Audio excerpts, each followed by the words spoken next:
Episode 4, where I talk at myself. That means we've been going for an entire month. I haven't missed an upload in that time.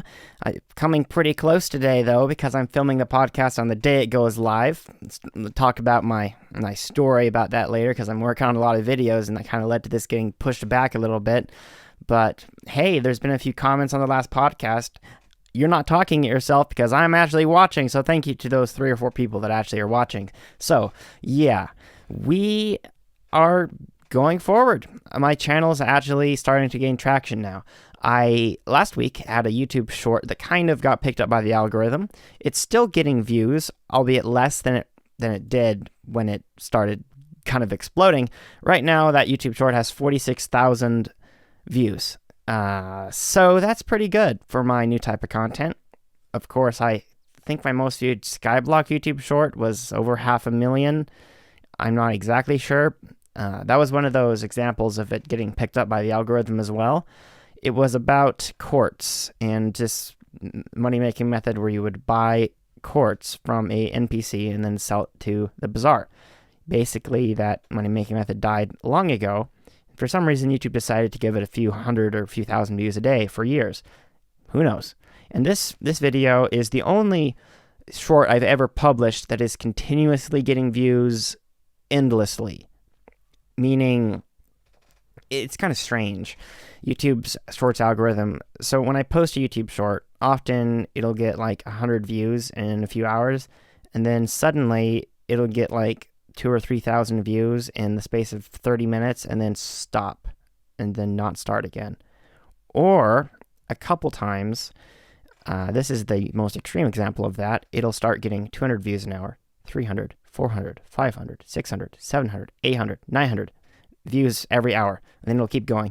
And this YouTube short was getting about 700 to 1.2 thousand views an hour for like over 2 days. And right now, it's getting 13 views in the last 60 minutes, and it's been steadily going down. But say I'm reading out the number of views this beginning an hour. Yesterday, 7 p.m., 40, and then 52, 44, 51, 57. But before that, Friday at 7 p.m., that's 2 days ago instead of yesterday, 492, 483, 522. And this is when it started to go down overall. But it's just interesting how it will pick up a YouTube short like that. And I can't point at an exact reason why, because almost all of my YouTube shorts have 80% or more average view duration. I posted a short the other day. It was about the SanDisk MP3 player. It only has a couple hundred views, and it has like 60-something% watch time, which is good for a YouTube short, but it's down. YouTube shows whether or not your video is doing worse than average or better than average, and 60-some% average view duration for my YouTube short was down a lot. So that's pretty much the worst example for me. So even the short I published today, and this is the day of the podcast, so today in reality, it's about basically black mold in my vintage coffee maker. And it has 99.1% average percent viewed and 2.5 thousand views. And this is another example pretty much every day of the views being weird. So in the first hour, or the first 30 minutes, it had 167 views. The first 30 minutes, that. And then in the next 30 minutes, so the first hour of it being published, it had 2,000. So basically, it took about 35 minutes for the graph to turn into just vertical.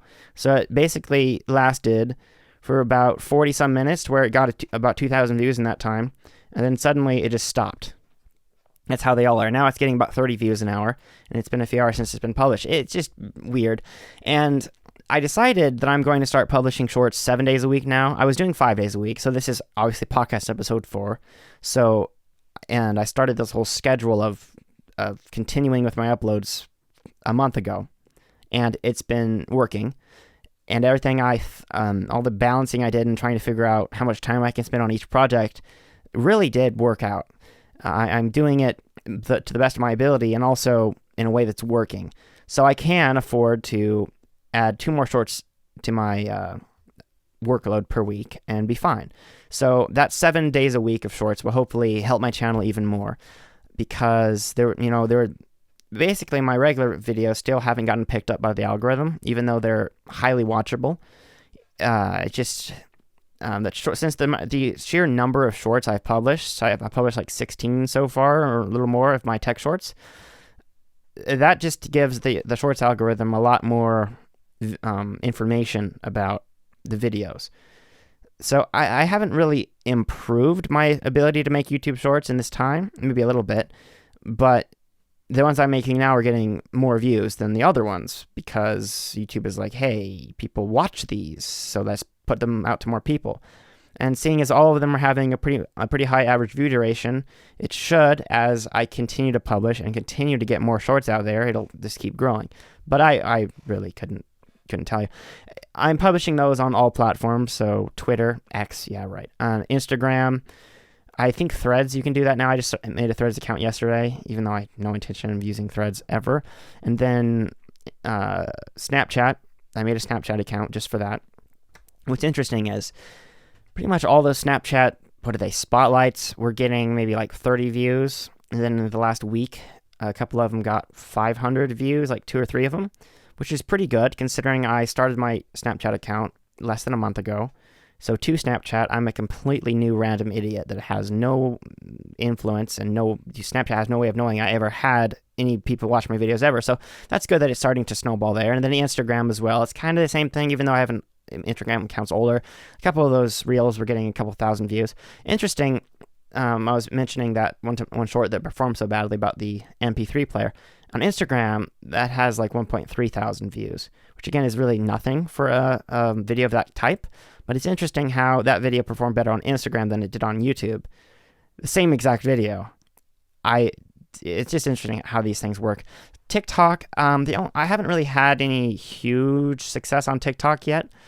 I did have an audience on TikTok, somewhat. I have a couple short, whatever they are, TikToks. Yeah, not shorts, but they are shorts because I'm repurposing shorts for TikTok. A couple of them, at least, with over 100,000 views. This was the Skyblock shorts. I think my most viewed TikTok was when Akensoft, the Skyblock YouTuber, told me to touch grass, so I did, and that's just like a funny TikTok thing. It's interesting. I'm looking at my TikTok now. That Black Molten Coffee Maker has 597 views, which is on the better side for my TikToks. By far, of course, the best performing TikTok would be the Keycat Puller one, which is the one I have like 46,000 views on YouTube now. So that's 4,000 views on TikTok. So the videos on all the platforms are starting to get more views as I establish that, hey, I'm uploading now and these videos are good, people watch them, and it's just snowball. But really, I don't care if people watch my shorts. I have some really nice shorts. I'm wearing shorts right now, but I would rather have people watch my regular videos because that's kind of what I'm more passionate about. It's kind of fun to whip up some shorts, but they're kind of a means to an end because I need to grow my channel. And it needs to not be dead anymore, which will happen no matter what. It's just a matter of time, just a matter of, the question is how much time, and shorts will probably make it less time. So I actually did have a good day a few days ago for my YouTube channel. It's good that basically I had the first day where I was in the green for subscribers since like February or March of 2023, and this would be in September. And that's just because I wasn't publishing, so people were just steadily unsubscribing, and it got to where I was getting less views on my channel, so more people were unsubscribing than subscribing. And now that it's a different niche, of course, every time I upload, the dip goes like bop. But Friday, September 15th, I gained 6 subscribers. Yay. So that, of course, every single day, my channel is gaining subscribers from my new type of content and from my shorts. But it's just that I am normally losing more subscribers than I'm gaining because it'll be interesting to see when that stops because, of course, the Skyblock audience.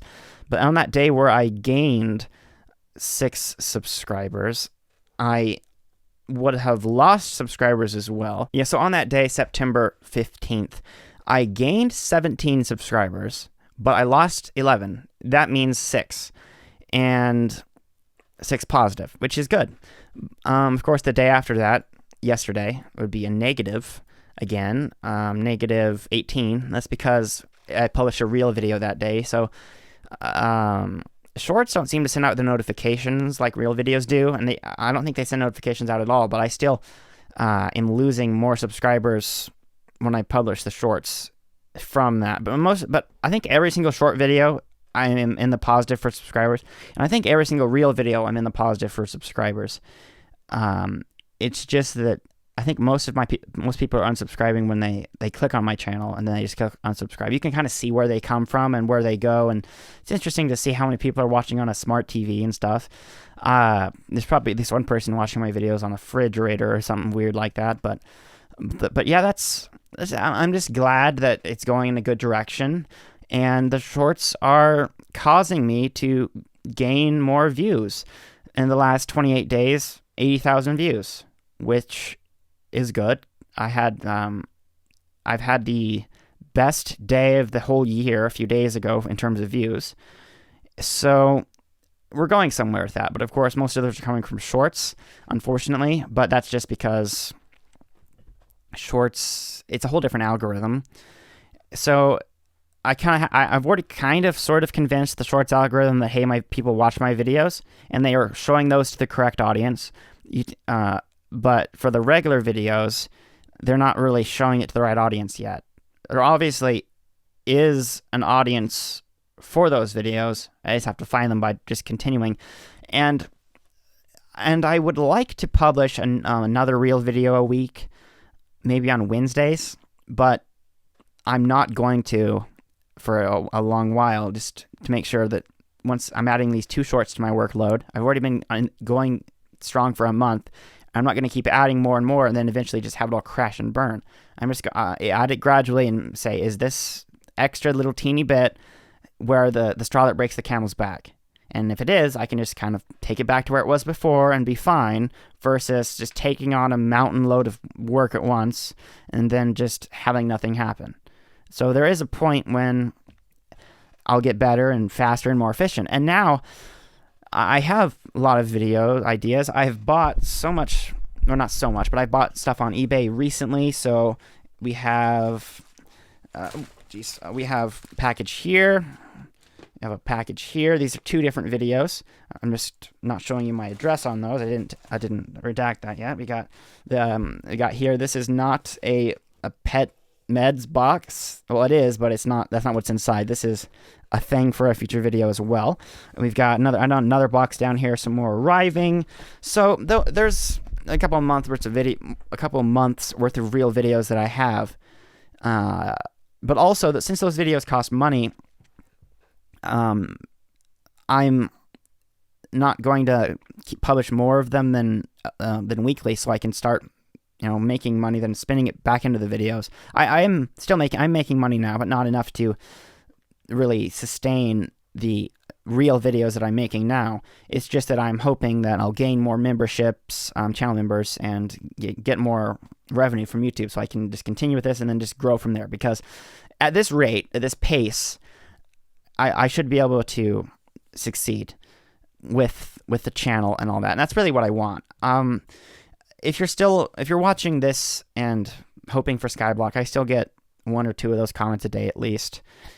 I'm not doing Skyblocking, and I've addressed this many times, but it just seems that people are not in the loop, and then they come to my channel and then wonder where the Skyblock videos are, and then then they unsubscribe, and it's still happening. But there's a few people that I've gotten nice comments from. That's like, I watch your Skyblock videos, now I watch your podcast or your shorts. There's a few people that said, I love the daily Kelson 01 shorts, and I'm sure those were people that were watching my videos beforehand. I don't know that I don't think I've received any comments from people saying that, hey, I just discovered your videos, great job. So we haven't gotten to that point yet, but yeah, it's going well. Speaking of that, I'm sure I talked about how the MacBook Air from Hell video got picked up a little bit. And that video has 1.4 thousand views. It randomly started getting decent amount of views an hour, like 100 something for a little bit. Then it kind of stopped. I don't know. It just the average view duration on all these videos is so abysmal because, the old Skyblock audience clicks and then unsubscribes. So YouTube just thinks it's garbage. And with the shorts, the average view duration is good. It's like in the 80s most of the time. I can go down the line of some of my short form content. So let's see, why you need a keycap puller? 45,000 views, and that has 81% view duration. The most cursed thing one can do, that's opening a pop can with a can opener. That has 104% average view duration. Clocks is a great free app short. That's 84%. Almost destroyed my camera, 84%. Two not working iPods for $5, 88%. So, and then we've got 83, 95, 62, 77, 67%. So pretty much all of my shorts. I don't think any tech short I've published is below 60% view duration, which means I'm doing something right. But I'm sure that the regular videos would be somewhat like that if they were being shown to the right audience. But it's just a matter of time, as I've been saying. And I am going to include, I'll figure out how to do this over time, but every week we'll be looking at the community polls that I did for that week. It's very interesting results this week. I wouldn't have expected that 88% of people use a gaming mouse. I mean, of course, most of these people are gamers, but I mean, what do they consider a gaming mouse? Do they consider this a gaming mouse just because they game with it? And then it seems like a lot of people prioritize the GPU when buying a computer, obviously because gaming. But 3% people only. It's not important to them. No, only 3% of people said storage was important to them when buying a computer. That just goes to show, most people just slap in like the cheapest possible, like 512 gig SSD in their computer. And I guess that's fine. But for me, I would rather have more storage than, I can't get away with that with, of course, making videos because I need all this hard drive space. I was talking about my nightmare yesterday with my hard drives. I basically couldn't do anything the entire day, which there is a good reason for that. But and most people don't even have a backup drive, which is pretty bad. I don't feel safe using my drives unless they're doubled backed up because I just don't want to lose my data. I spent too much time on my videos to just lose it. And it's interesting that 16% of people say that their teachers let them use AI chatbots. I'm not sure how true that is because I graduated from high school in 2022, which was just the year before all that stuff exploded pretty much. So I just skipped that entirely. So it's interesting. And 57% of people say their teacher doesn't let them use Wikipedia. I remember that early on, they were really against it, and then it started to where they just didn't care. I think Wikipedia has gotten better. I mean, I'm sure there are people in class just sitting there editing Wikipedia entries and saying, Thomas Jefferson liked to fart the Declaration of Independence and whatever nonsense. 86% of people got it right that petabyte comes after terabyte. I don't know that I would have expected that. I guess it's kind of obvious, but I don't think a lot of people really know what comes after terabyte if they weren't given options.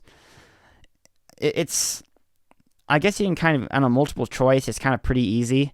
I always liked when I got multiple choice quizzes in school because I would have gotten a lot worse grades in school if they never gave us multiple choice, because I basically didn't study, and because I played Minecraft, obviously, but I can recognize what isn't the correct answer most of the time, to where I could get like A's and B's on most tests, unless it was something that actually was hard, which, it got to where, especially with COVID, I kind of just breezed through high school because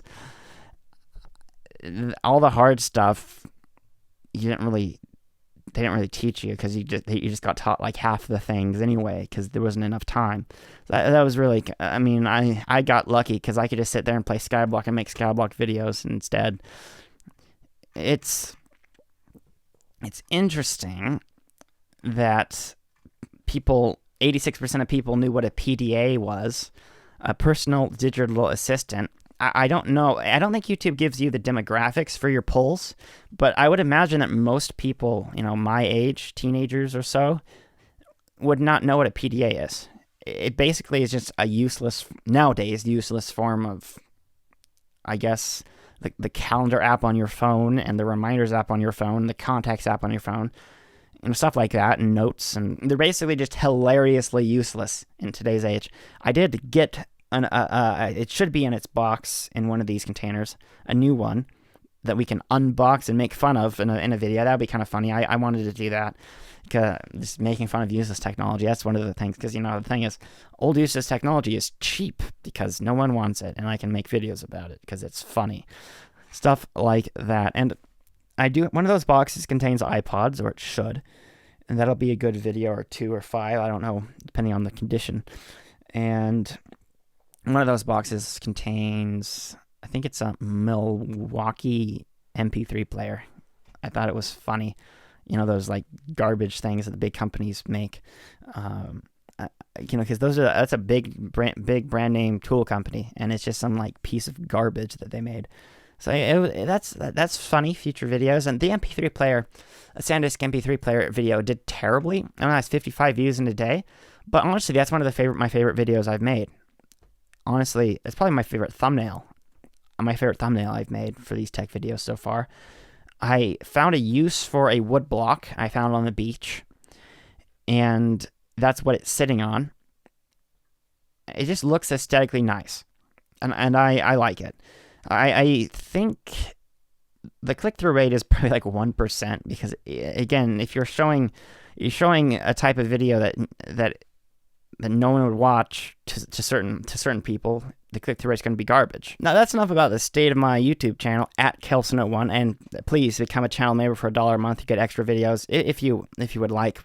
There's a lot of those coming, and there's probably like 20 some of them out there now, and they're, especially now that I'm getting better, they're very good.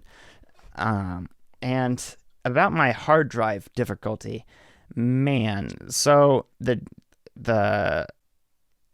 it was the day before yesterday where I finally got to tackling my massive problem of my drives not being backed up. So I use an app called Super Duper, which is great. I highly recommend it. It has a bunch of different settings for how to back up your drives. I would use Apple Time Machine to back up your Mac's internal drive, but if you have external drives you wish to back up, Super Duper is your friend. So I can set a time for it to do the backup and the type of backup and how often. So I could do it like every other Monday or whatever, but I do it every single day of the week, always, 7 days a week at 1:30 in the morning. So it's always, backed up. And if I only did it like every other week, it would be, since I'm using mechanical hard drives for my storage for non-current projects, they're so slow and also cheap, cheaper storage. I'm not going to get like an 8 terabyte SSD to back up stuff. That's overkill and also a fortune. So what it does, the setting I have, it's called Smart Update. And say I have 2 drives, and the one drive is the backup drive, and the other drive is the one I use. And say I have like a 500 gigabyte video project that includes every single like different video file for that project, and I modify the files and I move them around on the drive, and then I add some files, and it's all in the same folder. And what Super Duper does is it looks at the 2 drives and basically copies over the new things to your backup drive, and then after it copies it deletes the old stuff. So it makes sense to copy the new stuff before you delete the old stuff on the backup drive, just in case the copy fails. But that means that once your drive that you're using, the main drive, is getting almost full, and since your backup drive is a copy of that, and that means, say that your both drives are 6 terabyte, your regular drive has like 5.8 terabytes used and only 200 gigs left, and say you delete or move one of your projects that's 500 gigs to another drive, and then add another 500 gig project, it has to copy over the new thing before it deletes the old thing. And the problem is there's only 5.8 terabytes. There's only 200 gigabytes left on the backup drive. That means it just can't back up. So all of my backup drives, all three of them for my three different regular drives, had like a couple like 20 megabytes left on them because it just couldn't back up. Now that is a quirk of using it this way, but assuming your drives aren't almost full, and assuming that the files you store on your drives aren't all massive, then it's not a problem. But what I did was I wanted to tie that in with a video, so I filmed a members-only video for that, and on the surface that sounds really boring, but what I basically did, I pretty much had all of the source files for every single video I ever made. So, yeah. Now, I could say pretty much, because not necessarily true. To save storage over the couple of years, whenever I would get almost full on my drives, I would basically sort the drive by size first and delete the source files for the biggest projects. But this meant that I had pretty much all the source files for every project, because there were some standout projects that were like 10 times the size of others, and those eventually got deleted. I would keep, of course, the final exports and the thumbnails and all that stuff. So what I did in that video was I just went through and kind of laughed at the videos, and I had a couple terabytes of footage for videos that never got made for Skyblock, and certain massive projects that never got made that would be interesting to people. I also found a video from like 2021 that was almost done and edited and exported, but not ever released. So that's interesting. I found a few other footage like that, but I knew that I wanted to do that, but I knew it would be a waste to just delete it and avoid and just never show anyone. So I made that. I haven't edited it yet, but I filmed that to where I can show the channel members that basically these projects I was working on and whatnot. Then I kind of cringed at some of my videos that never got made, and then showed bits of videos from like 2017 or even earlier, I think. Actually, no, I don't have any 2017 videos in there. And those are 2020 videos, early 2020, that aren't on my channel anymore. I basically, even though you can't see those, they're unlisted in playlists. I haven't deleted any of my videos since the melon farming video, which is basically the first video when I was just getting started and just all outing Skyblock content to where when I started growing. So those are all unlisted in playlists, or they all should be. And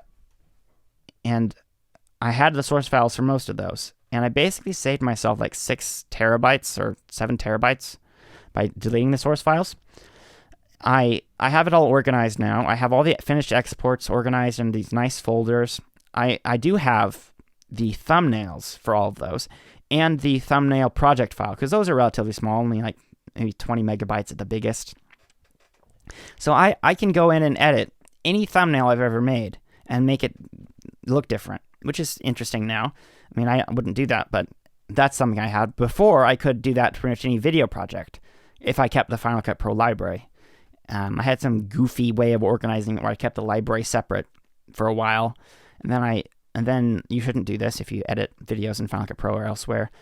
Initially, because I was used to editing an iMovie, I just had everything in one giant library, like 100 videos or whatever, and that's just terribly inefficient and terribly awful. And I think I deleted those libraries. So if you edit in Final Cut Pro or any other program, you use a different library per project instead of like your photos library where you have all your photos in a library. You don't treat it the same way. It slows down Final Cut Pro, and also is just less efficient in terms of where your video files are stored and whatnot. But I showed off, for example, I invested like 500 to 1,000 hours in the getting started process of going to be #1 in Cactus. So basically doing all the groundwork for it. In that video, if I ever release it, because it may be one of those that just sits there and never gets edited, no promises. It's just something I wanted to have on the table because I have the footage now if I ever wanted to make it a video, but it's not a priority right now to get that edited. I just had to film it to clear up space because I had to clear up space on my drives because they weren't getting backed up. And it turned out that I had, so I am lazy, and often I hold down the command key when I drag things to other drives. What that does is it deletes the file on the drive you're copying from once it gets copied over successfully. The problem is that's not always how it works, meaning sometimes it fails and you lose your freaking data. So that's why I don't have the source files for I put a dining room table in my bedroom video and the member video that went along with that. And I did keep the source files for some of my Skyblock projects. I have maybe 500, 800 gigabytes in source files. I only kept a few of them, maybe like some of the more recent ones, like the foraging one, and I think there was another one more recent that I kept. And I also kept the terabyte or so of #1 in Cactus source files. I only did that just as a reminder of taking on too much.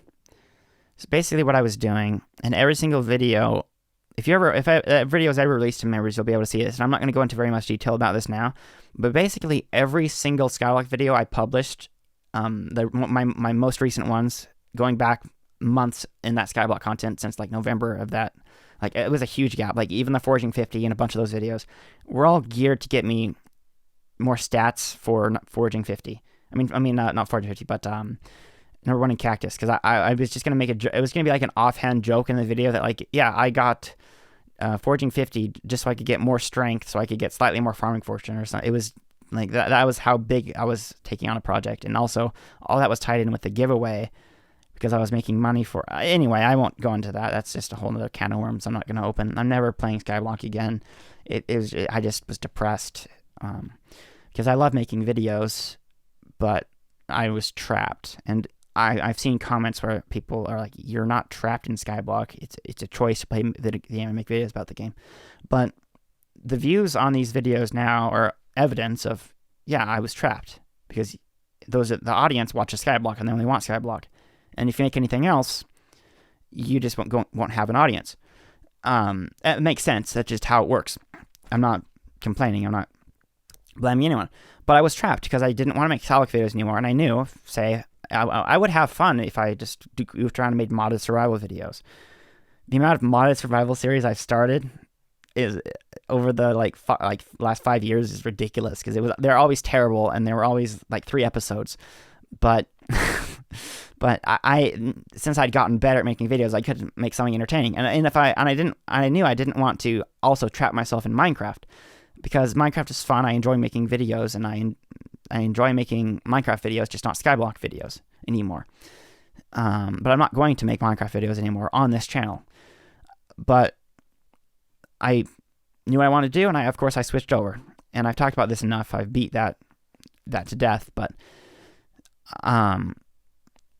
there was a whole lot of things I was considering in that time.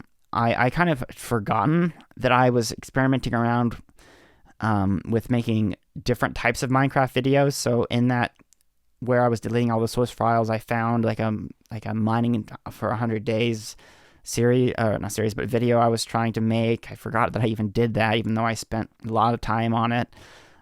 It wasn't the completed video. I only did. I still spent like a lot of time on it, but it's not gonna. I think I deleted it. I don't even remember, but a lot of things I was trying, and it kind of opened my eyes to, I forgot how much effort I actually put in to trying to figure out how to move forward. And when I first got my camera, I found all these files and all these videos that I had just been playing around with of filming different ways, and I looked at some of the shots I'd set up early on to myself, and I realized just how bad it all looked.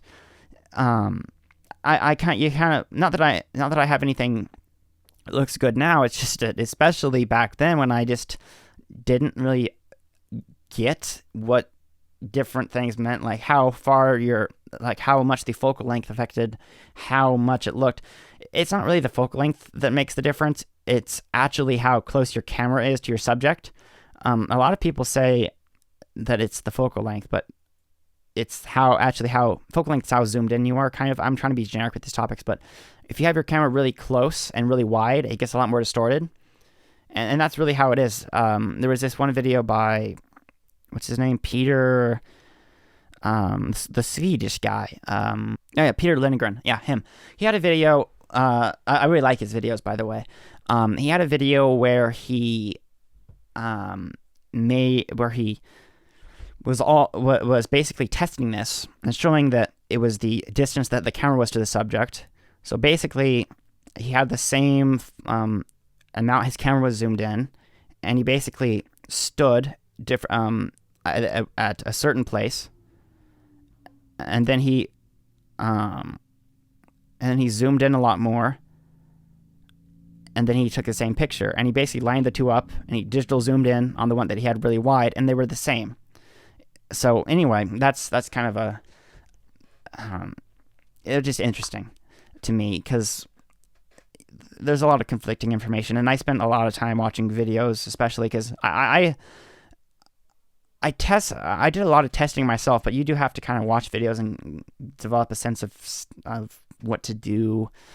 And I kept some of those files, where I was exploring the video, kind of how to set up my camera and the shot behind me.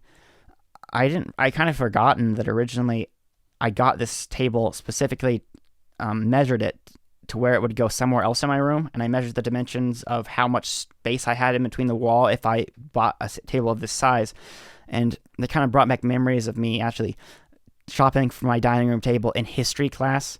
I did this for about a week, and I was just basically trying to find the cheapest table that was what I wanted, because dining room tables are expensive, and I couldn't justify buying an expensive dining room table because it's kind of a thing instead of, I mean, it makes the videos better sitting at a place like this, but it's not going to make the videos that much better if I spend 10 times more money, of course. So I found what I wanted, and then I don't remember exactly when I stumbled upon it. I think I bought this table from Bed Bath & Beyond, I think. Kind of a weird place to buy a table from these days, because who shops there now? It was online. It was actually the best deal I found. I looked at literally like dozens of websites, and that's just another thing I did to get to this place. And that kind of all got brought back to me when I was looking through all these files. I mean, I had like 10, 12 terabytes of stuff I went through, and it was all relatively organized in its place. But the problem was, instead of it all being on one hard drive like I wanted, it was on 3 hard drives, because they weren't big enough individually to have it all on one drive. And seeing as the drives were all basically full, I couldn't really move around the files and organize it to where I wanted either, because they're all basically full. And even though I had storage I could theoretically have enough storage to store everything on the drives organized. You can't just copy a big file over to a drive that's almost full and copy another one over, because the drives are full. This is basically the best way I could have done it. I don't need any of the Skyblock source files anymore. There is a reason to keep some source files for these videos. I mean, not the podcast, though I do think I haven't deleted the podcast source files yet. Because if you shoot B-roll, which is what goes on top of the videos, I shoot some stuff in maybe 120 frames a second. That's just so you can slow it down to 30 FPS is what my videos are at. So I can and if you edit a video and have a slow-mo shot in there, that's played at the video frame rate. So maybe if I slow a 120 FPS down by half, I don't have those extra frames if I ever wanted to use that shot again. Though I probably never will. It's just nice to have the option. I think I've watched a lot of YouTube, and I kind of in my memory, a lot of the YouTubers that data hoard like this say that they never even have looked at their old source files, but it's just nice to have it out there. What I do now is I export a version for YouTube of my videos, then a version that's in ProRes, which is Apple's codec. It's just basically so I'm not going to lose any of the data quality of the video. So I can have the option of deleting the source files and not losing the highest quality copy of the video. Because the source files, they contain, even though the video isn't like a high quality that's exported, it's going to be less than the source files because all the source files are longer than what the video is. And seeing I also record on a bunch of phones, it's kind of unnecessary, but I like that I do that. I don't know that it sets me apart from anyone because no one watches my videos to begin with, but I think it's funny and fun to have like 5 iPhones and just cut between them and be like, look, blah, blah, blah, blah, as long as it's not jarring, of course. And it kind of allows me to just sort of make the video and just worry about all the camera angles afterwards. And it kind of allows for kind of a funny way of editing. And if I had more real cameras, I could do a lot more with that. And I find that fun. A level of going overboard I always find really fun. And that's the most overboard I can while still being reasonable with my time expectations. I've gotten to where it doesn't take me a whole long time because it's kind of streamlined now. But the YouTube Shorts, probably all 7 of them take less time than a real video takes. So that's fine. All 7 of those. And that's still why I haven't started uploading a second video a week. Because even though it may allow my channel to be less dead twice as fast, I'm going to make sure I can sustain this over the long term, even though I'm just not going to make it too hard on myself. I would like to do that. Maybe it would be easy to make an extra regular video a week if I were to, say, have people actually send things to my P.O. box. If you want to, you can. It'll be linked in the description of whatever podcast platform you're listening on. So that'll help one day, hopefully. That'll be funny. I've always liked watching those type of videos, just kind of unpredictable, sort of funny things. Oh, look, somebody sent me a knife for no reason. Oh, look, it's a big, giant weapon. It's a Minecraft sword, and then they use it to open the box or whatever. That's just funny. And stuff, basically any type of that I have watched in the past and liked. And that's a video sort of topic I've always wanted to make. Of course, it requires a following for people to send you stuff, so you can't just make those videos out of the blue. But I've had a P.O. box for about a year now, and I probably got a little ahead of myself when I got it.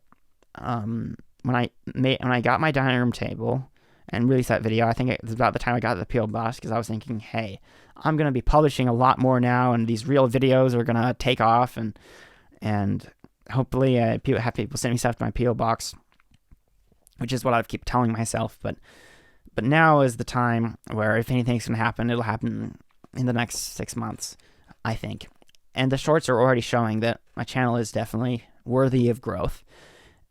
But you're not going to get an audience from shorts. You may get viewers of your shorts, but none of those people really care about you, which is, of course, natural in the short form world because there's so many random idiots making short videos that why would they care about any given one unless it's somebody special? I don't think I will ever be like that in the short form content area.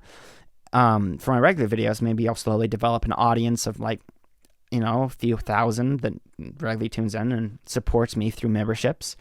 But that's a long ways down the road because I haven't even gained any memberships in like a couple weeks. I only have like 6 channel members, I think, but there was a point. Yeah, I have 6. I just looked. there was a point, I think my most I ever had was 14. That was when I was making the Minecraft videos. And I'm consistent with making all the uploads now, so I should be able to grow that over time.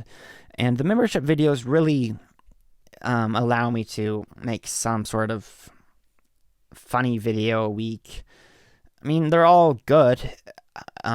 It's just that the member videos maybe allow me to kind of branch out a little bit more and just try new things. It's just all my thought process. And I'm just so glad that I actually, this time, was able to continue for the month. And this is the first month of many months to go of videos from me consistently. And I always seem to get these like bursts of energy, and I only am able to go as long as I have that little bit of energy. If you know what I mean, you kind of get like briefly inspired to just like say work out or something, and then you just stop because it was too much and you're taking on too much at once. And for the same thing kind of for the videos, I was kind of doing too much, and I was using way too much energy, and I wasn't like kind of having a good balance. And I did a lot of thought of how long things would take, and it did work, and especially the eBay videos now of the things I've been buying. They're videos that a lot of the thinking for the video and a lot of the making it good comes in the editing, and even before, when you are looking for an item on eBay and thinking what is going to make a good video and what also doesn't cost an arm and a leg. And a lot of that thinking is just kind of done beforehand. So I can kind of film the video mostly in one go, and that makes it take a lot less time than having to spend like days and days going back and looking at it for like a MacBook video that I would be experimenting with. I've gotten it down a lot more now that I kind of have an idea of how these videos go, because at the start, I watched a lot of those videos throughout my life because there was a particular genre of YouTube I like. But making one is a whole different ballgame, and now that I have it down, or not down, I mean I have it to where I know what happens sort of. So that makes it take a lot less time, and I don't know. I'm working on a video using an iPod Touch in 2023. That'll go out this week or next Saturday. And that video is going pretty well. I'm still not done with it. It's interesting that I have that 5 MacBooks video I was talking about in last week's podcast episode. That video is pretty much done. I actually have to go back and film something for it because I, for some reason, thought that OS X El Capitan was 10.13 when I was looking at a Mac website, and when it said the highest operating system I can install on one of those computers, and I thought it was just El Capitan for some reason, because I had that on my mind because that 2009 Mac Mini I use in my setup has El Capitan on it because that's the highest it can run. And this is a 2010 MacBook that I was talking about, and I was thinking maybe it's just a plain old 2010 MacBook. It maybe can only run up El Capitan like my 2009 Mac Mini. And then it turns out it can run 10.13 is 2 versions higher than El Capitan, and I should have known that because at one point I had it memorized to where I could name every macOS version from 10.0 up to now but I think I don't think I'm quite right. I think I have it, I can pretty much name it in order after Leopard, I think. I don't remember, maybe it was Tiger before Leopard. I think it was. But anyway, that's kind of unimportant, random, idiot knowledge that why would I even care about? But I just thought that I don't know why I tried to learn it. But that was a mistake, basically, because I spent the last couple minutes of the video trying and failing to install a Capitan, because it turned out that the flash drive I had was not corrupted, but the install on the flash drive was corrupted for some random reason. Then I tried an internet recovery, and then it turned out that even though MacBooks of that age support internet recovery, it's just that the firmware isn't updated, so I couldn't do an internet recovery, so I'd have to update the firmware to do an internet recovery, and then it turned out, why would I do that when I can just upgrade the operating system through another means? So I tried something else and then it didn't work. And I was like, fine, I'll just install Lion, whatever. And then I'll save that for another video. But I have to go back and film, and I was a dum-dum for thinking that this was this, and then continue with the video knowing my stupidity or something funny. Originally that video was going to go out this week, but I filmed that video before I filmed the video where I unboxed those iPods. And if you know what the iPods I'm talking about it was the iPods that I got for only $5 free shipping. That was just cheap, and I got them for props because they were so cheap. I thought it'd be, the production value of a prop when you're just holding up something like, this is an iPod, whatever, and then instead of talking about it, you can have something, a visual aid or some such. And since it was, and I still haven't found a listing of working or non-working iPods for this cheap, $5 free shipping. Because it's not, at that point, it's not even worth the seller's time because they have to pay for shipping. Then they have the eBay fees, which take a cut. So I don't know why the seller bothered with this, but he said they didn't work. 2 iPods for $5, but they do both fully function. So that's interesting. This is the one whose battery is a little bit cooked, but it still has half a battery. And then this one I haven't had plugged in for a few days, and it's probably still at full battery. No, it's dead. Probably because I had it plugged in to a 30 pin that wasn't connected to anything. That probably drew the power, because I've had this thing on standby for like a week or 5 days, and it was fine. So anyway, that's interesting. I haven't filmed for that video in a while. It wasn't going to be anything. It was just going to be a mirror video, quick, where I was like, hey, I bought some iPods. They weren't. I bought them, it's not working. And look, just as expected. And then once I got the iPods and they work, I realized, I should make a regular video out of this, because I can just say, trying to use one of these in 2023. It'll be a fun video. So that pushed back the MacBooks video a week, because it kind of made more sense in my head to why don't I publish this a week after the video, and then I could say in the video, I got these in the channel member video last week. It just makes more sense to say it that way. So that's pushed back a week. And then all these boxes I was talking about earlier in the podcast, those videos aren't going to happen for even a month probably. But I'm always looking for the next thing. And if I don't proactively do this, it'll actually probably take me more time, because then I'll have all this void of nothing to film. And then what do I do next? So I'm having a bunch of things next to work on. So I can always just kind of piece by piece together each video and have it all ready. And I'm trying to work a couple weeks ahead, but I'm not as successful with that as I would like to be. The reason the podcast got delayed, and I'm filming it on the day it's going up, is because of a few things. Mostly, I'm not going to film the podcast weeks in advance, because I figure that I will film it maybe anywhere from 5 to 2 days before it goes up. That way I have a little bit of a buffer in case something happens, but enough to where I can film it roughly in the same time period as it goes live, because I want to talk about relatively current things with my channel here, and how things are going, and the videos I'm working on that are funny, and just stuff that occurs to me. And what happened was so it was this Thursday, I kind of got caught up in trying again to more fully implement the GTA methodology in my work for YouTube. And I spent an entire day kind of capturing what they call open loops, which basically anything that is kind of on my mind that I don't have anywhere that I can look at and review and make sure that I'm on track with things. And it basically, when you have something written down, when you look at something around your room, and you always, every time you see that thing, you think in your head, I really should do something about that, or that needs to be moved elsewhere, or this is something that I plan on doing someday.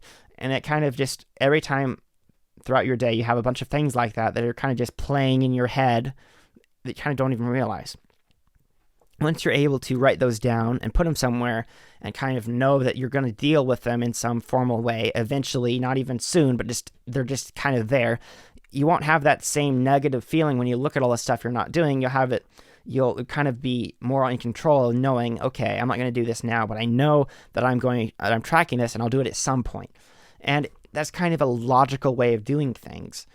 And it may seem overkill to kind of write down everything, but it actually would save you time and allow you to be more efficient because you're not having all this nonsense play in your head every time you look around, and you're not getting distracted by, I really should do this at some point. Oh my gosh, this is something that's been sitting here forever, and I need to put it somewhere else and do this. So it's very hard to fully implement GTD just because it's such a massive thing. But the day before that, I was mowing the lawn, and I didn't really want to listen to Joe Rogan because there wasn't any good guests. Even though I listen to every Joe Rogan episode, it's just I go through spurts of not want to listen to it for a while. And then I didn't want to listen to MacBreak Weekly or anything like that because I'm kind of tired of hearing about Apple News and how whatever. So I was just looking at my phone. I didn't want to listen to music either. You know how you're in the mood for things, not in the mood for things. Even though you like these things, you just don't want to listen to them now. So I opened my books app, and I was like, the GTD book's there. I already listened to it once. Okay, I'll listen to it again.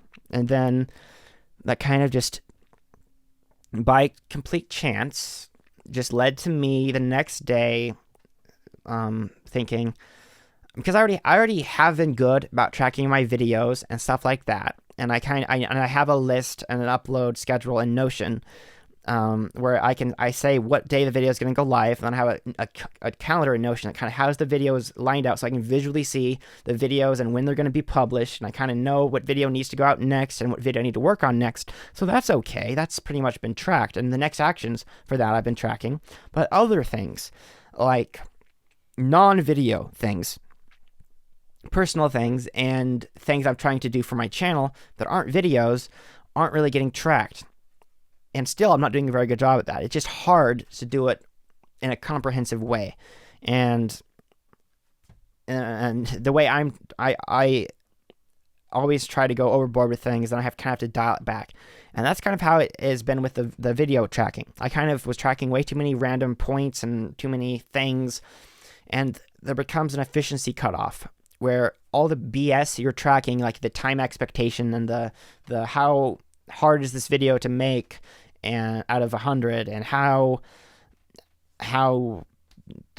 whatever nonsense else I was tracking, there's an efficiency cutoff, or a level at which when you're not that energetic, you know how you get to where you will still do things, but you won't feel like doing it all the way. And when you're trying to track things and be efficient and on top of things, when you have so much, you need to have it work for you, no matter what you feel like. So if you're just tired and you're like, I don't want to fill in all this nonsense information when I'm just adding a video project, you won't.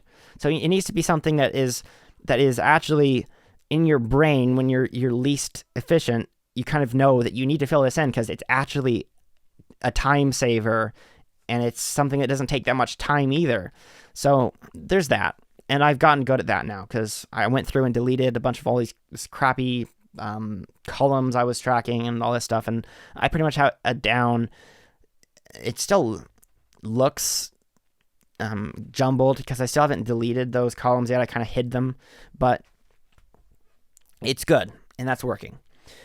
And I spent the day on Thursday listening to that GTD book. I have a couple hours left in it, but I was going through and implementing more of that. I highly recommend you look into it if you care at all about being efficient. There's a few key takeaways from the book you could get. Say the 2-minute rule. That is basically the time at which say you have a list of things you're tracking. He calls anything a project that is basically something that has more than one action step tied with it. So basically, organizing your closet is a project, and also organizing this specific like bin in your closet is also a project. But you don't track them quite in that way. It's kind of up to you how you track that, but even the smaller things are a project. If there are things that that you'll write down that you want to do, like say look in this drawer and find this and move this somewhere else, or something simple like put something away in your setup as well. Something that will take less than 2 minutes. It's more efficient to just do it in the moment than write it down to do later, because it's about the time, that 2-minute rule is about the time where it takes longer to write that thing down than to just do it then and there. So the 2-minute rule, basically, do anything that takes less than 2 minutes. Something you want to do that takes less than 2 minutes, no matter, even if it's a very unimportant thing and you are still pressed for time and there's other important things you have to get to, you'll save yourself more time in the long run, which is what matters, by doing that thing now. And there's that, which I have been doing for quite a while. Sometimes I get lazy and I need to push myself. It was a very interesting thing. He talked about how you're unconsciously made conscious of information. No, voice crack. You're unconsciously made conscious of information. I think that's how it was said. I'm just going off the top of my head here, but I think that's what it was, something like. And that was when he was talking about what I was going on earlier about looking at things around you and thinking, I need to do this about that and this about this.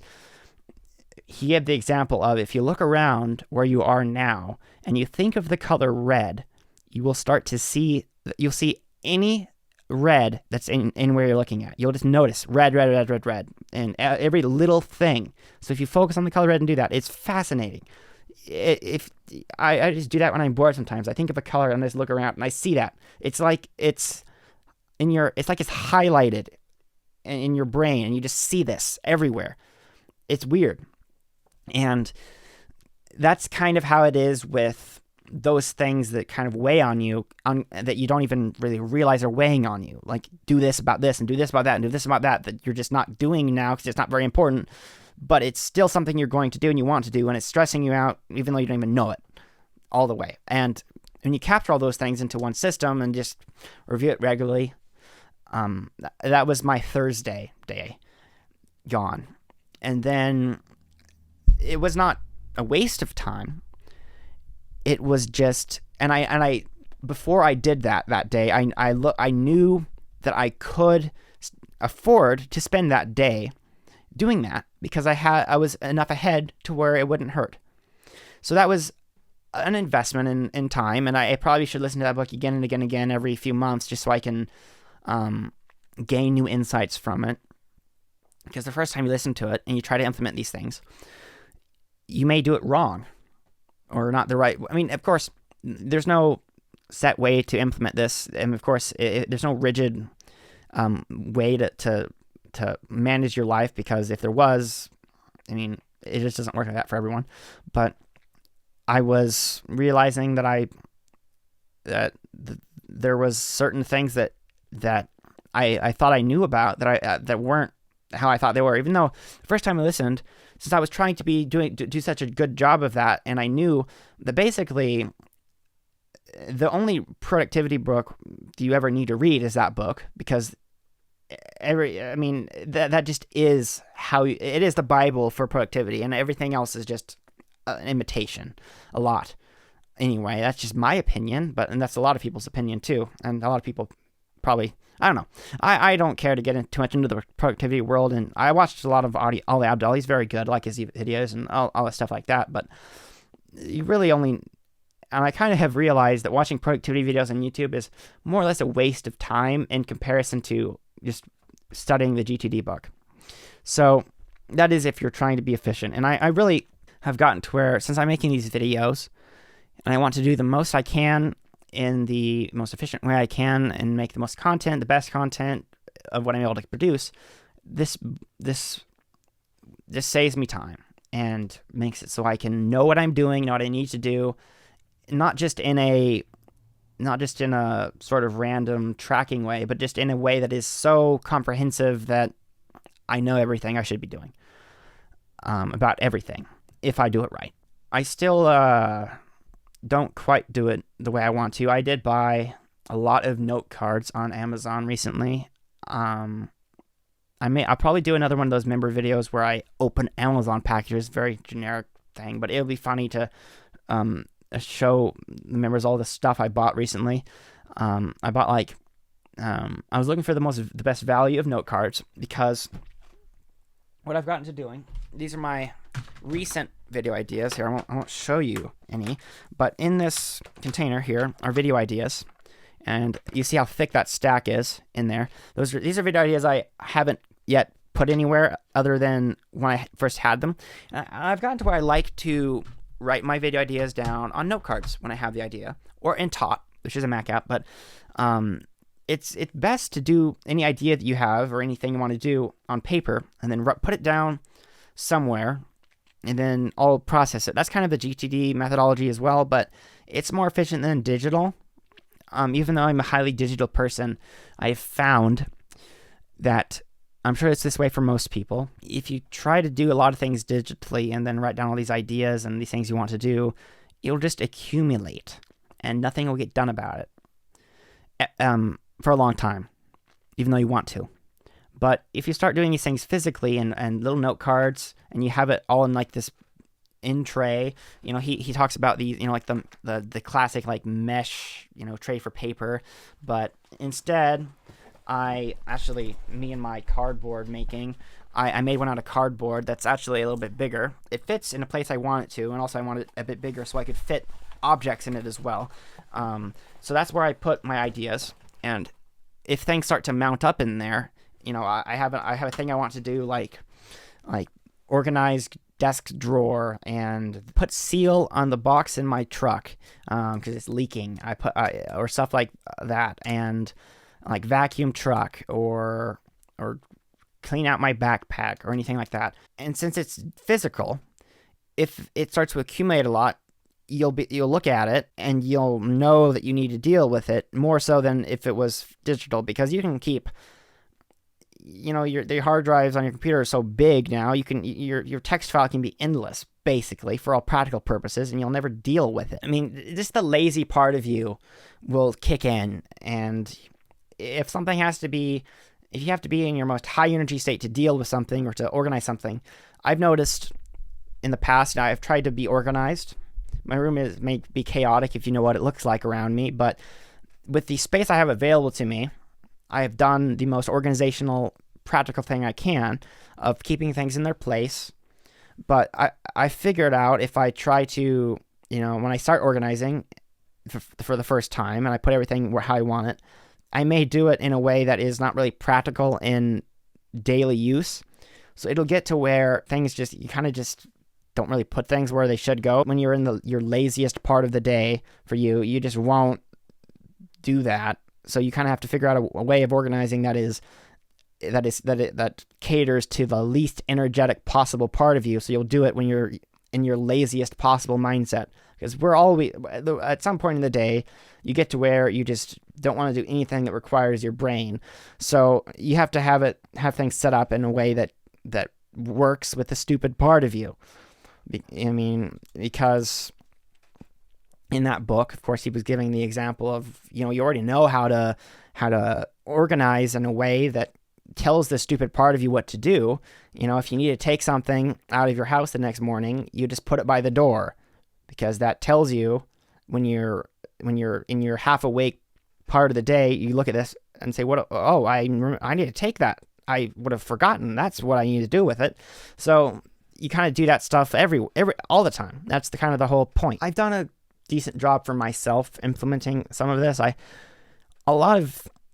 think the particular version of the book, I'm listening to it on audio. By the way, if that wasn't apparent, I'm not sitting there reading a book with a lawnmower. I'm not like, hey, look, I'm about to crash. Better turn. But no, I think I'm listening to the original version from the early 2000s, so it's kind of hilarious when he's like, CDs, and when you have your VHS maybe at your desk or something. But I thought that was, it basically is all the same. The newer version, I don't think it's much different. It's the methodology hasn't changed. It's just that the stuff you have around you isn't different. It's probably a highly analog system, and for me, that kind of works better for certain things, particularly this processing thing of especially the video ideas. And when you're writing down a video idea, you write it slower, so you can be more deliberate I can type really fast in bursts, and I do those like sentence typing tests where it's like one sentence. And in a burst, I can do like 150 words a minute, no problem. Bursts, not sustained. I can do sustained 100 to 120 probably. See, if I type a video idea, I'll type it at 150 words a minute, because it's just a sentence. And if I write it on paper, it takes me a lot longer. But that's good because I can be more deliberate and have that whole thinking process that lasts as long as I'm writing. That's about the extent to which I'll write, because it does take a lot more time to write things out. I'm still playing around with how I'm going to tell myself what I need to do in a day, apart from looking at my next actions. Basically, what the book also says is you keep a next action for everything you're trying to do. So you kind of know what you have to do next to move your project forward, which is the wording used. I've already done that for my video projects because it just makes sense. If I filmed something and the next part is to edit, I'll say, edit what's been filmed, make the multi-cams, and go on. And that just makes the most sense. So I can look and see which one happens. And especially a part of this is if you keep track of your next actions, that it doesn't really require that much energy, but you just decide in the moment what you need to do next. And you can look at that list. And when you're tired and you're low energy, you're not going to do something like film a video, because that requires to be relatively high energy. And the podcast too, I've been going for an hour and 18 minutes. And I can't do this when I'm low energy, because then I'll be like, hey guys, so today and if I look at all the things I need to do next, and I see one that doesn't require that much energy, but it's something I should do anyway, it makes the most sense to do it at a time of day when you don't have all that much energy, which is another thing I've been playing with. It's so very comprehensive and a lot to do it well. So it does require a lot of rereading and stuff. So that's another thing I'm working on as well. But for the videos, a lot of it is up to me to figure out what to do, because only I can make my videos. And I don't think I'll ever want to get an editor. I do enjoy making my videos, editing. And with how I make my videos, it would probably be less efficient to get an editor, even though it takes a lot of time to edit. It's just that for videos that don't, especially videos that are of a slightly different type that I haven't quite made before, and even for videos that other videos, I often will film, and then if I'm not going to do any more filming for it at that time, I'll go through, and before I start filming again, I will edit roughly up until what's been filmed. I won't sit there and like polish it and stuff, because that's a waste of time, because maybe some of that will get cut. But if you just sit there and kind of roughly edit it up until it's been filmed, so you kind of know maybe roughly what the video flow is going to be like, it allows you to more deliberately decide what's next in a way that makes the most sense. At least that's kind of how I've developed my own style. Other people may do it differently, but the beauty of YouTube is everyone just figures out how to do it themselves. And what makes YouTube better than regular TV is it's not all copy and paste. Now, YouTube Shorts, that's different. A lot of them are just copying content. But for people that make good YouTube videos, everyone has their own style. That's what I like about it. Because there's a lot of those channels I really detest. The channels that have like the samey videos about, the ones I'm talking about, especially the ones that make videos about TV shows, like top 10 things from the Big Bang Theory you didn't know about. And then they're the channels that publish like 2 times a day, and then they have like a half dozen different speakers, the different narrators, not narrators, but hosts, I suppose. They're not really hosts. They're people that do the voiceover for it. And I don't like that, because it's all copy paste anyway. And there's videos that do that about sciencey stuff, and there's channels that do that about, really anything. And there's a lot of that stuff that's AI generated now, but there have been popular channels in the past that have gotten that way. And especially some I used to kind of watch that used to be better, and now they've just gotten more and more copy and paste, because a lot of the channels only, even though they have like 10 million subscribers or 5 million subscribers, they get like 10,000 views a video, which is abysmal. But for that size of a channel anyway. I prefer, I really like channels like Colin Furze, Vsauce, Veritasium's good, but I mean, for a science channel, I think no one can beat Vsauce because he has the personality down, and that's what makes his videos fun. There's a lot of science channels that I dabble in watching at times, but they're just so dull. I mean, I'm marginally interested in how things work like that. Unless it's fun and slightly funny, you can't get me to watch a 45-minute video about some nonsense unless it's made by Technology Connections, because he makes very good videos. But a lot of the people that don't really have a personality that are like, so the electrical conductivity and the resistor makes the LED dimmable and whatever. I mean, I guess that is a style. Having no personality is a style, maybe. I don't know. But there are so many just random channels, and I just have to stand out. I don't know. I always like the funny videos, more or less. I'll just get better at being funny. Editing plays a big part in that as well. That's another reason I want to get an editor. Is a large part of the quote humor, supposedly, in my videos is maybe if I say something that's like slightly silly, it's not quite as funny. If I'm not, at least in my opinion, if I'm not zoomed in 4,000% on my face being like, yeah, you know what I mean? Like, that's kind of a style that I've developed. I kind of know what I want to do with the video, even though some people may not like it. I don't know. It's just how I've gotten to where I make the videos now. And some of my future videos now are going to be very different from videos I've even made in the recent past. It's all just a journey. With the podcast, there is probably enough interesting things that happened to me in a week to talk about. Whether or not you think they're interesting is another matter. But I mean, for example, 2009 Mac Mini I've mentioned, it does play a useful role in my videos now. I probably have talked about before that I actually use it to. I have my iPhone 6 here. It's not that's not fast enough to capture and record my face cam at once. So I use this iPhone 6 into QuickTime Player to show me what my iPhone looks like, so I can kind of see what my face cam is when I'm using my iPhone as a face cam. But what I may have to start using it for also, or maybe one of these other computers, is to record my audio. I was having this trouble with my audio. It's not the slightly echoey sound you may have noticed in some of my videos. I did figure out what that was, and my God, I should have known, but I'll talk about that in a minute. It took me too long to realize that. It was by accident I realized that, even though... Yeah, anyway. So I use Audio Hijack to record audio now. That's because OBS was introducing random pops into my sound. And that's nothing to do with my recording stuff. I had audio coming out of another source from the same recorder, and it was fine. And even no matter where I recorded, QuickTime Player would have a pop like every 10 seconds. And it was... not 10 seconds. It wasn't regular. It was just every 10, 30 minute. It was unlistenable, really. And so I started recording with Audio Hijack. And that was back when I was doing the Minecraft. That was the whole figuring out the pops. And now I use OBS with one of the phone angles, so that way I can see the angle on the computer and then kind of show. Because the other phone angles, like the iPhone that usually is here and another iPhone that's up there, I can't see those. So it's just kind of up to how I have it framed, and if I want to use a shot like that in the video, which I do often. We're using that OBS, and also I usually have Final Cut Pro open when I record.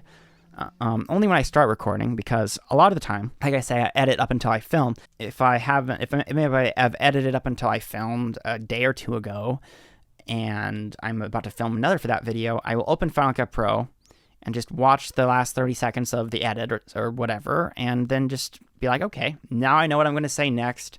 Now I know how... I already knew what I wanted to do, but now I know exactly what to say next to make it make sense. Because if you don't really do that, it can be jarring and a little bit more difficult to edit if you kind of say something that makes no sense to go after what you just said in the video, if you know what I mean. Or a way of saying it, a way of words. Sometimes you can tie two sentences together when you have B-roll over it, so it hides the cut entirely, so people don't even really notice that you cut. Other times, your tone is different. Maybe you're saying something like this, and then you cut, and the next thing you say that makes sense, you're saying in a whole different tone. Having all that open, and then often I have my browser open if I'm looking at a web page, then I have Notion open because I'm always tracking my videos and looking at my what I've written down for the video. But I always have a few Finder windows open. for where I store the project files or any other info I may need. It turns out that Audio Hijack was getting these delays. Maybe the audio every so often was getting set back by a couple seconds. And I already knew it wasn't a sample rate issue. I'll leave it at that. I won't go into detail about that, because if you know what I'm talking about, you know what I'm talking about. It was my theory about what was causing it was correct. I reached out to Audio Hijack support, and I said, I recorded with all these angles, and I noticed that my Audio Hijack recording is getting a delay every so often, and I can see based on my other angles, it's when I interact with my computer that the delay happens. And I'm saying I think it's the CPU spike that's causing Audio Hijack not to keep up.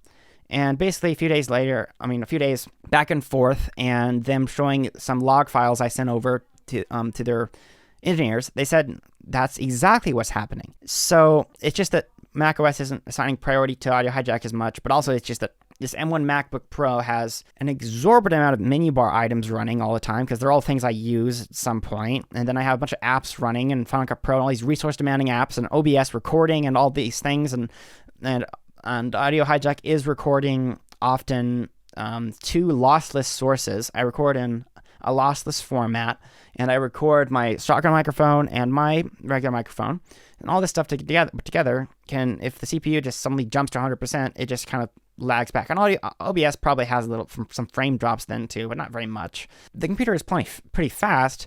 It's just that as a side effect of having so many things open, it'll lag. So they gave me a license to the previous version of Audio Hijack 3, which is technically a separate charge, but they're very, very nice support. They didn't know who I was, or if I don't think they knew who I was or anything. It was just that they're very good at supporting their their customers.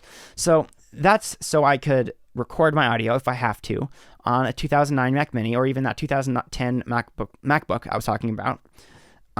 So that way it can just be a completely separate thing, and it's best anyway, because a lot of professionals will have a whole Mac Mini dedicated to doing things like that. That way their main machine can just be used more usefully and for more important things. I'm not to that point yet, but it's getting to where I might have to be. But I do use my Audio Hijack, not a hijack, but I use my my audio interface as a DAC as well, so that's kind of unfortunate if I can't use it as a DAC on my main computer, but it is what it is.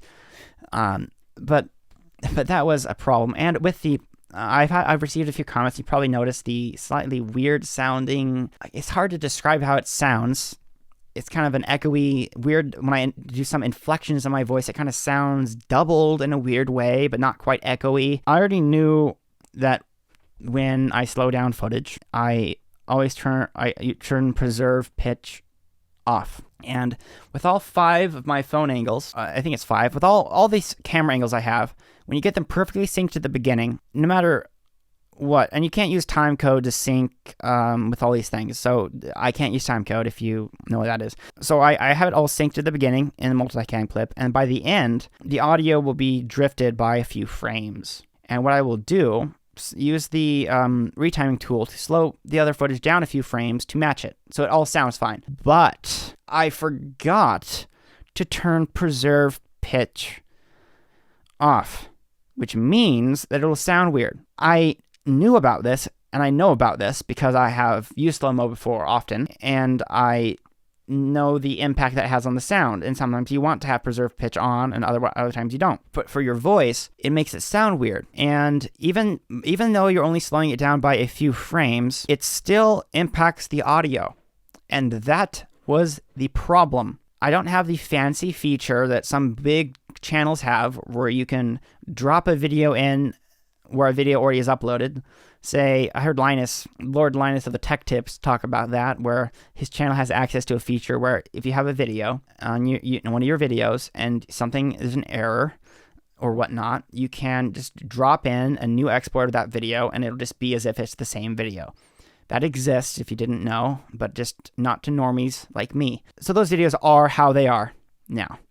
But my future videos shouldn't be like that, because I will turn that off now, like I should have from the beginning. But I only realized that by accident. I was actually editing that iPod Touch video, and at the beginning of the video, I was only it was a relatively short recording, because that was the type of video that I never made before, and I only did a short burst in the beginning of filming. And then I kind of edited and thought of, what am I going to do next? How is this going to be good? I did more filming, and that next bit of filming was long enough to where the audio may drift a few frames by the end, or maybe one frame. And I do correct it. So that way I basically turn on all the monitoring of all the different streams at once, and I play it. And if it all sounds relatively coherent, then I'll just leave it like that. The beginning didn't sound echoey, and then the next bit of filming did.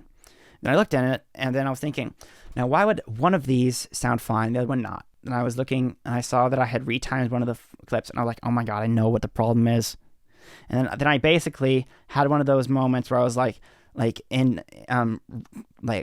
considering my life, not like in a way. I was just like, you know how you're like kind of blank, and your brain is just so baffled that you didn't think of that, and you're like, oh my gosh, why didn't I think of that? And I kind of had to get up and go walk around, because I was like, my gosh, why didn't I think of that? I should have known that. I already knew that. I have all these videos. You know, it was kind of funny. I was just like all taken aback for so long about, oh my God, why is it like this? I should have known. That's what that problem was. And no amount, since the solution to that problem, it's not quite as simple as you're slowing it down, because you're only slowing it down by a few frames. You're slowing down like 2 hours of recording by like 2 or 3 frames. And that is a solution to a niche problem that it took me a while to figure out. That even though your sample rates match, different sources don't quite have the same time code, and over a long period of time, they just drift a little tiny bit. And that's the solution, to get them all to match up relatively again. Another reason I was like all taken aback, like, oh, I should have known, oh my God, is because I over the last few months, I've spent so long looking into, why is this even happening? What is wrong with my equipment? Is it my recorder? Is it this? Is it that? Is it all these things? What is the problem? And then it's just something as stupid as, oh yeah, I already knew that that's a thing, and why didn't I think of it before to even try that? So yeah, I'm still kind of in disbelief about that, because that's kind of maybe some people didn't notice, but some people certainly did, and I did, and I couldn't really stand it. I mean, for a while I was thinking that it was just in my head. I was thinking that the sound I'm hearing, it has to be just in my head, right? I thought it was the perception of my own voice and me not liking what I sound like, or something like that. Even though I've edited hundreds of my own videos, and I've kind of gotten used to my own voice. Not that I mean, my old, younger person of me voice I still cringe at, but I've gotten to where I know what I sound like. It's just one of those things where you should have known, but you didn't until you knew. And it's just nothing you could do about it until then. And I'm sure each of you have something like that has happened, where you were like, oh my God, why didn't I think of this before? And that is one of the other things. Oh yeah, something slightly disturbing that recently happened to me that'll change the way I drink my soda cans from now on. So I drink this carbonated water, just because we have it, and it's sometimes better than regular water. And I asked my dentist, and he said I can drink it before bed, after I brush my teeth, because it has no calories, no sweeteners or anything that'll rot your teeth. It's just, some flavoring and whatnot. So it's fine. And I don't, sometimes I would be drinking one, then I brush my teeth, and maybe I put it by my bed, and then I drink a little bit more of it, and then go to sleep. And for the longest time, even though it's flat, I don't waste it. And since it's basically just water at that point, it has a slight different, has a whatever taste the carbonated water is to it, I'll just drink the rest of it out of the can. And I've done that a lot over the last few months. And one morning recently, I was doing that. My can was mostly full, and I drank all of it pretty much. And then the last swig, I did the big gulp at the very end. And there was this lump in my mouth at that point that came in my mouth from the drink, and it was moving. And I spit out everything that I had drank from that swig on my table. And in that, what I'd spit out was an earwig that was crawling away. And it was not a small one. It was a rather large one. If you don't know what an earwig is, you can Google it. They're very, very not good looking. They're very freaky looking because they're pests and gross. So basically what I had been doing was drinking one of these things the entire time, pretty much from almost full to the bottom, with an earwig in it, not knowing it, taking the final swig with a living creature. It was disturbing. And basically, what I do now is I try my best to cover it before night, or with a coaster or something, but if I don't, I have a glass like this, right? And then I pour it in there. And then that way, oh look, there's no living animals in my drink. Bugs, whatever.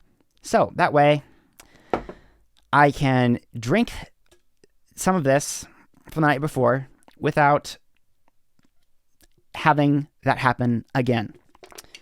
Yeah. I used to keep I wear a retainer at night from after I had braces to keep my teeth in the same spot. And this is another earwig story. And this was a few years ago, or maybe 2 years ago at this point, maybe a little bit less. And we have a cupboard below our sink where we would keep our toothbrushes and stuff like that. And one day I opened my retainer case to brush my retainer before bed, and there was an earwig in it because there's these two little vent holes on the side where it could crawl in, but couldn't get out probably because they're stupid. So yeah, and then I started keeping my retainer in the cupboard above instead of below. That way it's on the wall and not going to get any bugs in it. It's just that I would rather not open my retainer and have a bug in it. It's just, that's nowhere near as bad. That was just something that happened, more or less. But drinking a whole entire one of these, basically, and then at the last swig having it in your mouth and then alive is a lot more gross. I didn't die, obviously, but it was an experience I do not wish to repeat. Comment below or maybe message in Discord. Have you had anything happen like this to you? Because I'm sure it wasn't the most pleasant thing to happen. But anyway, 4 episodes of the podcast, talking at myself. Thank you guys for watching. I upload on YouTube, I guess now 7 days a week, 7 shorts, 1 real video, channel member video, podcast. Just keep moving forward. Thank you for watching.